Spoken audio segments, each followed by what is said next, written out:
It was a beautiful morning on the island of Sodor. Thomas the Tank Engine's blue paint sparkled in the sunshine as he puffed happily along his branch line with Annie and Clarabelle. He was feeling very pleased with himself.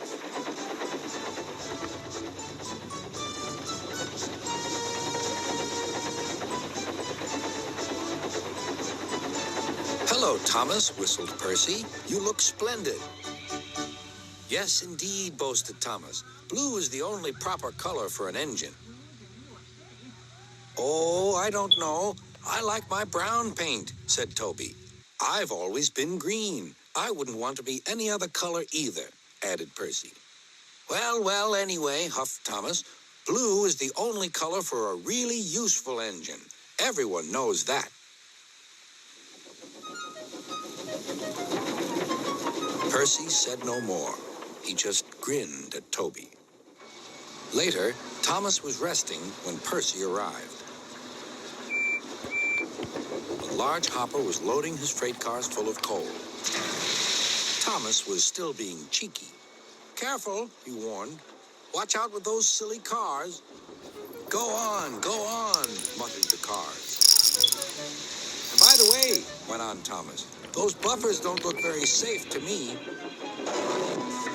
The last load poured down.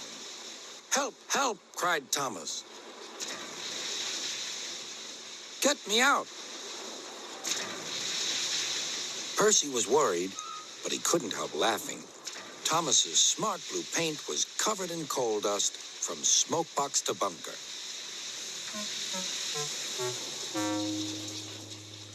"Ha ha!" chuckled Percy.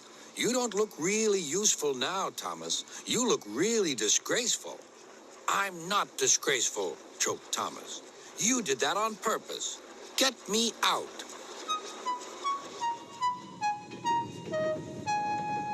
It took so long to clean Thomas that he wasn't in time for his next train. Toby had to take Annie and Clarabelle. "Poor Thomas," whispered Annie to Clarabelle. They were most upset.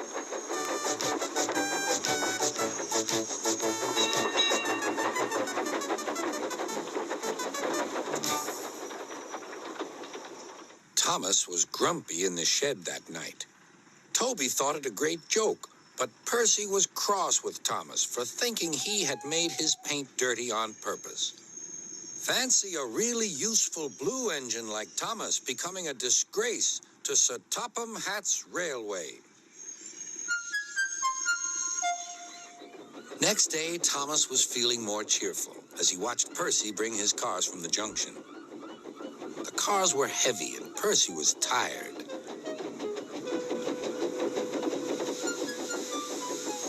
"Have a drink," said his driver. "Then you'll feel better." The water column stood at the end of the siding with the unsafe buffers.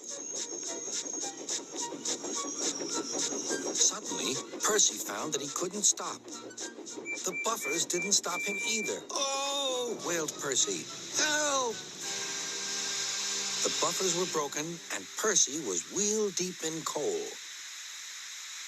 It was time for Thomas to leave. He had seen everything.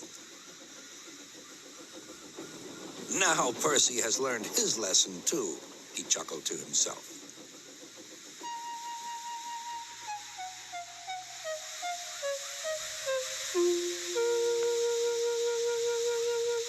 That night, the two engines made up their quarrel. "I didn't cause your accident on purpose, Thomas," whispered Percy. "You do know that, don't you?" "Of course," replied Thomas, "and I'm sorry I teased you. Your green paint looks splendid again, too. In future, we'll both be more careful of coal."